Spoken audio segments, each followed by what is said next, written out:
20.000 léguas submarinas. Capítulo 14. O Rio Negro. A parte do globo terrestre ocupada pelas águas é calculada em 3.832.558 milímetros quadrados.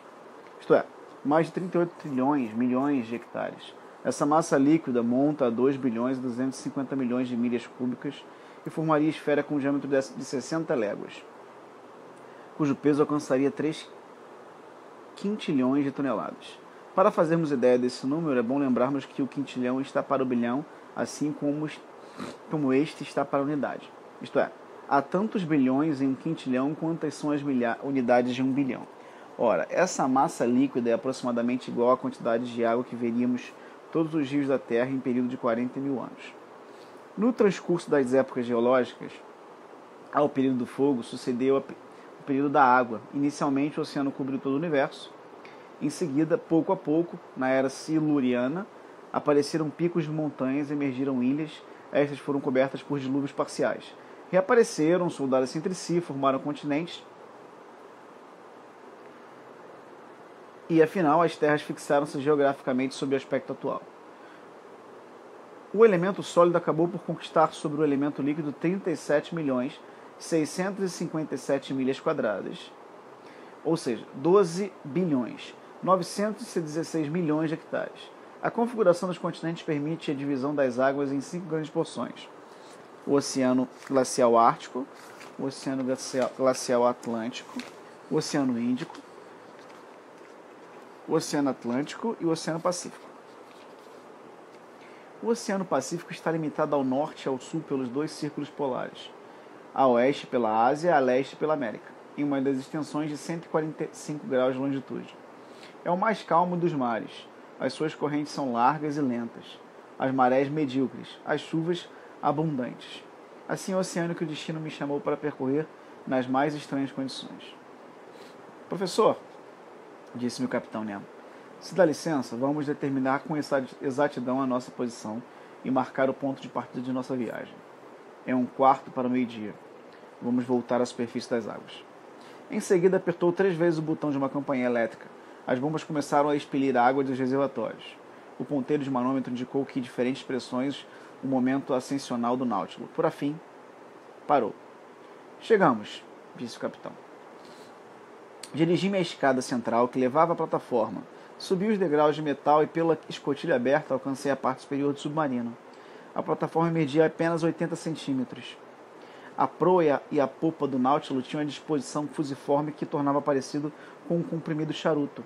Notei que as chapas do casco, levemente lubrificadas, pareciam-se com as escamas que revestiam o corpo de grandes répteis terrestres. Percebi então porque, apesar dos melhores óculos, aquele barco sempre fora confundido com um animal marinho. Mais ou menos no meio da plataforma, a lancha meio embutida do casco da nave formava pequena saliência. Tanto na proa como na ré erguiam-se 2 cabinas de altura mediana, as paredes inclinadas em parte fechada por grossos vidros lenticulares.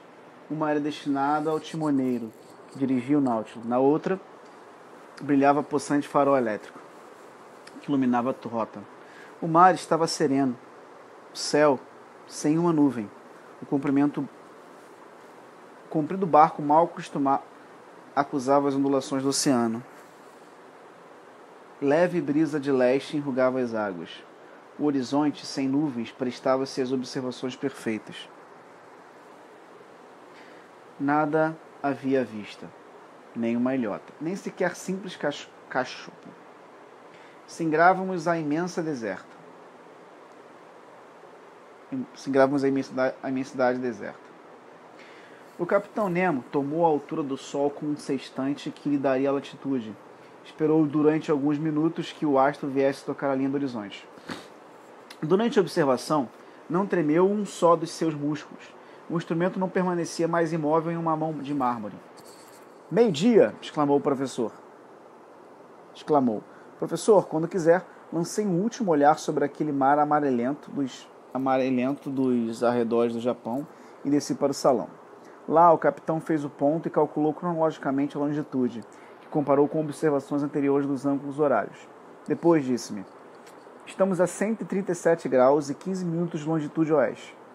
De que meridiano? Perguntei imediatamente, esperando que a resposta fosse, talvez, me indicasse a nacionalidade dele. Tenho vários cronômetros regulados pelo meridiano do Paris, Greenwich e Washington, mas, em sua honra, servi-me-ei de meridiano de Paris. Essa resposta não me adiantava nada. Curvei meu capitão e continuou. 37 graus e 15 minutos de longitude, a oeste do meridiano de Paris, e 30 graus e 7 minutos de latitude norte, isso é, a cerca de 300 milhas da costa do Japão. Hoje, 8 de novembro, ao meio-dia, começa a nossa viagem de exploração submarina. Deus nos proteja. E agora, senhor professor, deixo-o entregar-se aos seus estudos. Estabeleci a rota em direção a oeste-nordeste e 50 metros de profundidade. Eis os mapas em escala grande pelos quais pode acompanhar a nossa rota. Este salão está à sua disposição e eu lhe peço licença para retirar-me.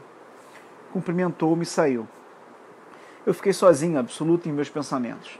Todos eles convergiam para o capitão. Viria eu a saber algum dia a que nação pertencia aquele homem estranho, que se gabava de não pertencer a nenhuma. Quem teria provocado aquele ódio que ele voltava à humanidade e parecia andar à cata de vinganças terríveis?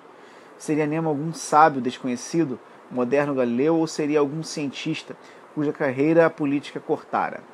Nada podia afirmar. A mim, que o acaso lançara a bordo, a mim, cuja vida tinha entre as mãos a colira-me fria, mas hospitaleira. Apenas nunca apertar a mão que me lhe estendia, nem tampouco me estender a sua. Uma hora inteira fiquei mergulhado nessas reflexões, procurando desvendar aquele mistério tão interessante para mim. Depois, meus olhos se voltaram para o enorme planisfério aberto sobre a mesa e pus o dedo exatamente onde se cruzavam a latitude e a longitude observadas.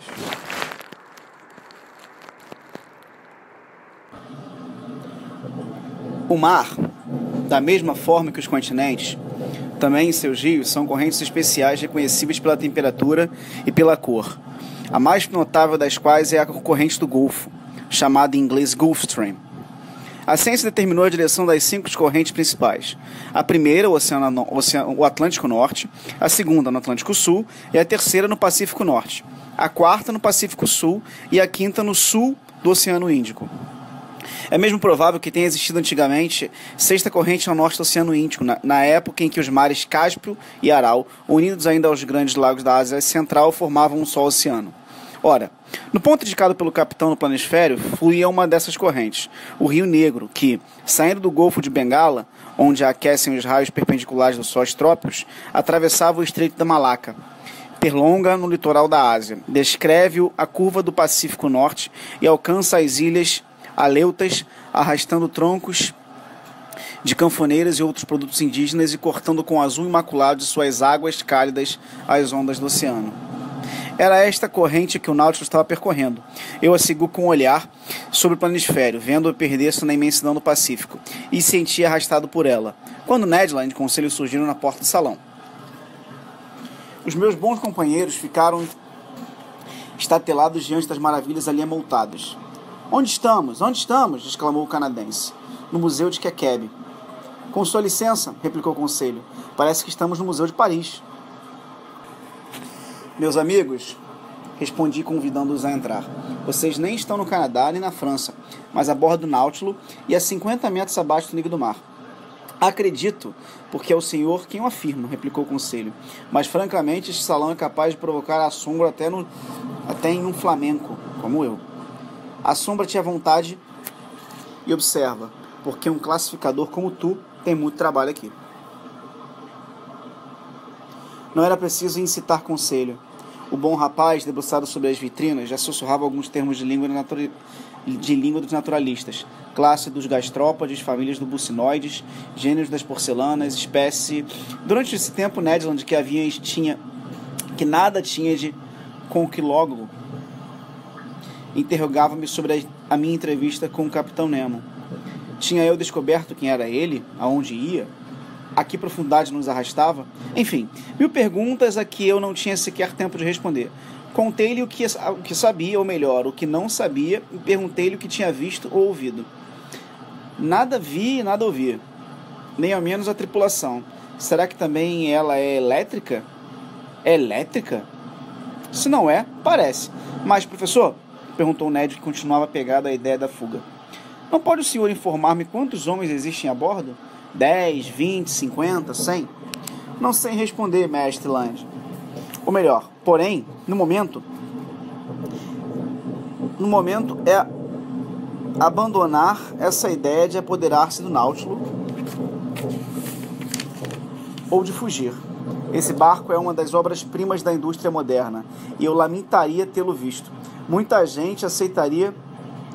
Eu lamentaria não tê-lo visto.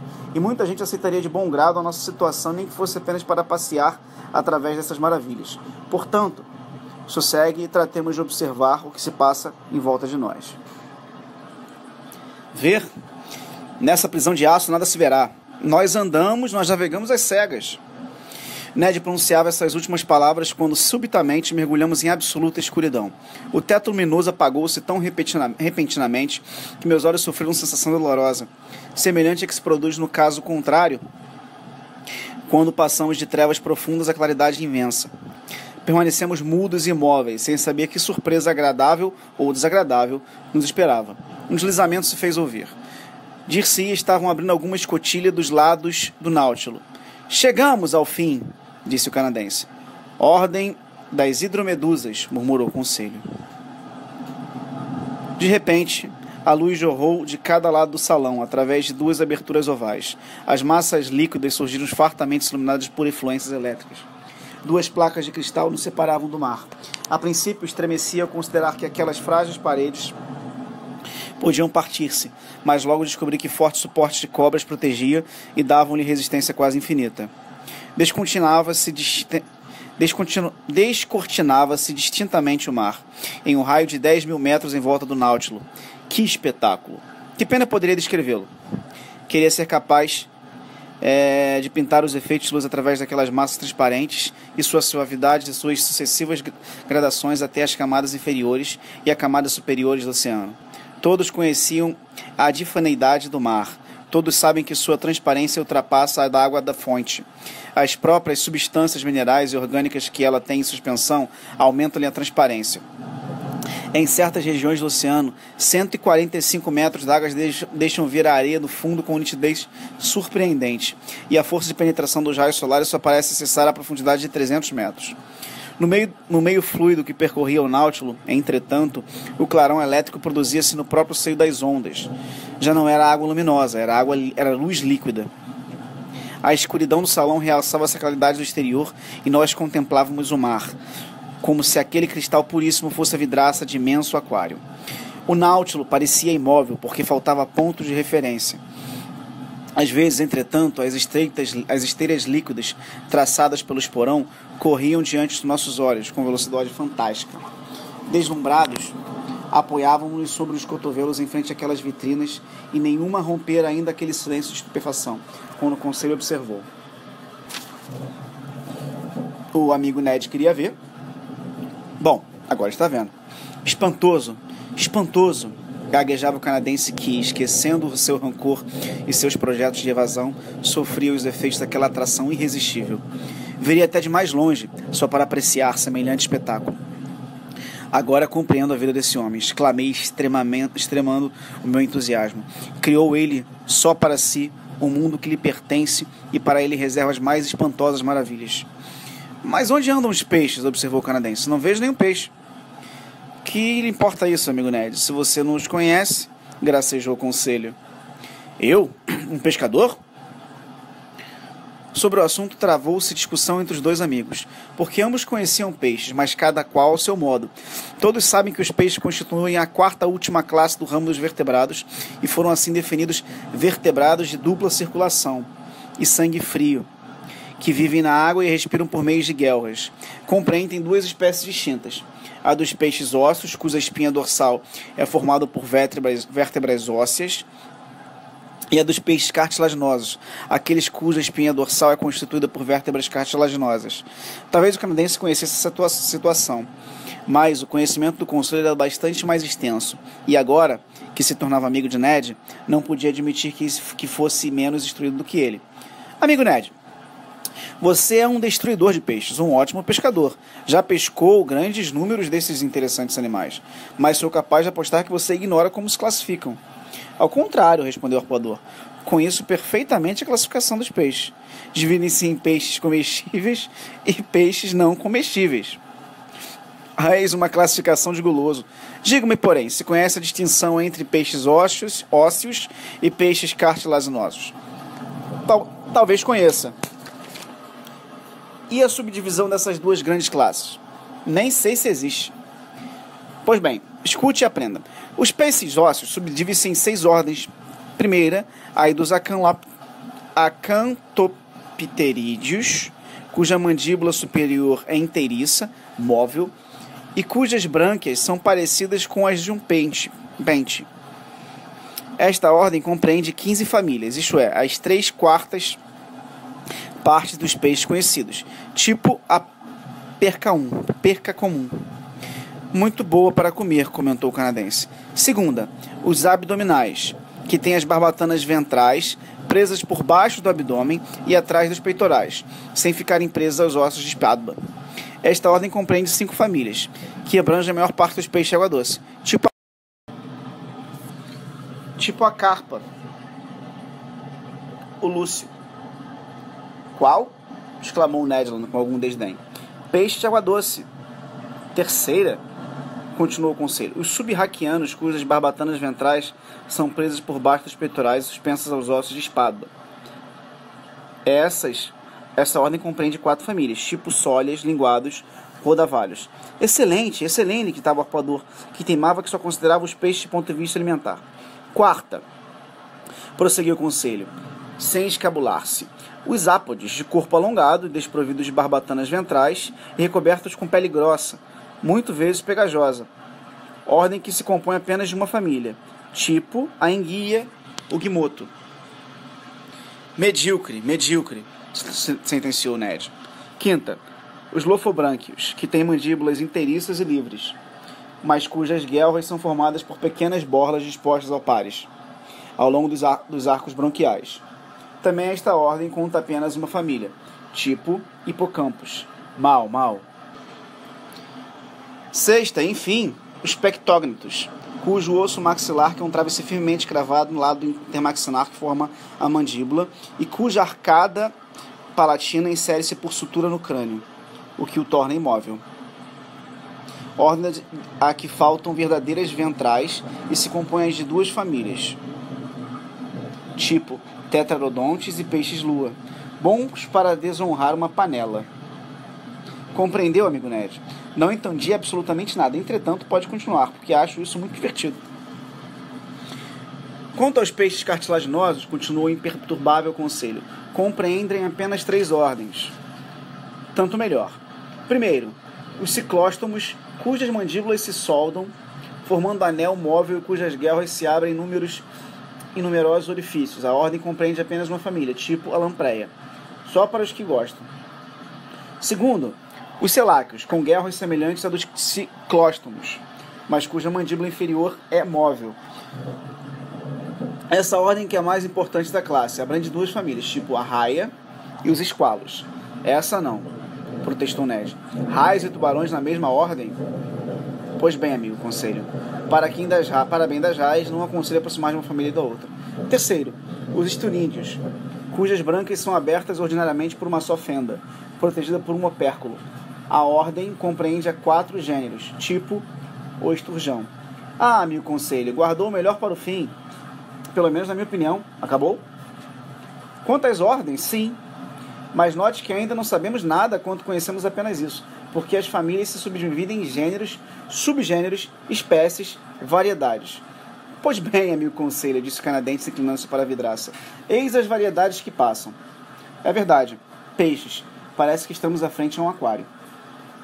Isso não, observei, porque o aquário é uma gaiola e os peixes que vemos estão livres como os pássaros no ar.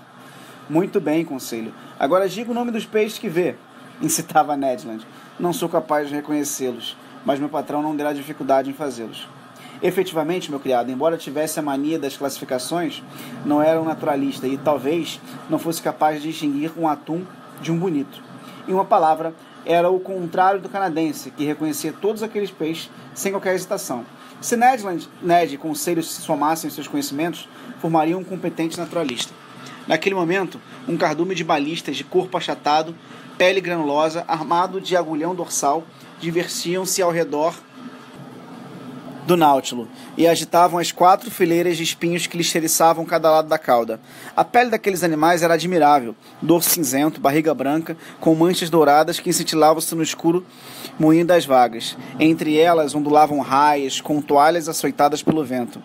Para a grande alegria minha, descobri uma raia chinesa, de dorso amarelo, rosa claro na barriga e provida de 3 aguilhões por trás dos olhos. Durante 2 horas, um verdadeiro exército aquático escoltou o Náutilo, no meio das suas brincadeiras de salto, rivalizando em beleza, brilho e velocidade. Pude distinguir as espécies mais raras e mais esplêndidas. Nossa admiração não tinha limite. As interjeições não se acalmavam mais. Ned dizia o nome dos peixes, conselho classificava-os e eu extasiava diante da vivacidade de seus movimentos, da beleza de suas formas. Nunca antes me fora dado observar aqueles animais assim, vivos e livres, no seu próprio elemento. De repente, reacendeu-se a luz do salão, as escotilhas de aço fecharam-se, a visão encantadora desapareceu. Durante muito tempo, porém, ali fiquei sonhando, até que meus olhos permaneceram nos instrumentos pendurados nas paredes. A bússola indicava a direção nor-nordeste. O manômetro acusava a pressão de 5 atmosferas, correspondente à profundidade de 50 metros. A barquilha elétrica registrava a velocidade de 15 milhas de hora. Esperava rever o Capitão Nemo, mas ele não apareceu. O relógio marcava 5 horas. Ned Land e conselho voltaram para o camarote deles. Eu retomei ao meu. Lá, o jantar esperava por mim. Compunha-se de sopa de tartaruga marinha, salmonete de carne branca, cujo fígado preparado separadamente era a iguaria deliciosa, e de filés de peixe para mim desconhecido, mas cuja carne me pareceu superior à do salmão. Passei a noite lendo, escrevendo e pensando. Depois de vencido pelo sono, adormeci profundamente, enquanto o Náutilo se ingrava através de rápida corrente no Rio Negro.